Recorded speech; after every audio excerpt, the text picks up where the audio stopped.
Tere head õhvi filmisõbrad!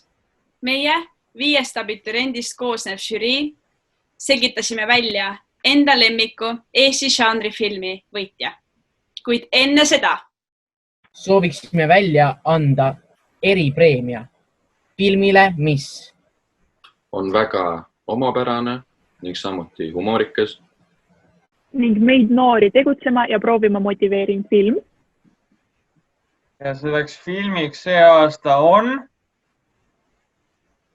selleks on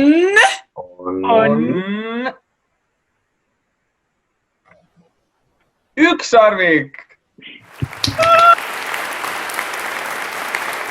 ja nüüd on kätte jõudnud aeg, mil me sooviksime anda välja oma lemmik Eesti žanrifilmi auhinna.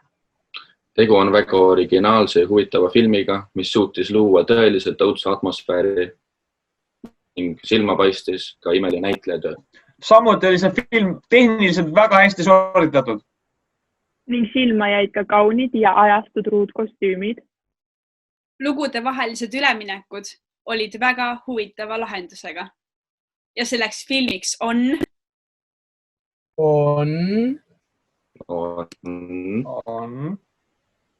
Kõhedad muinaslood. Palju õnne!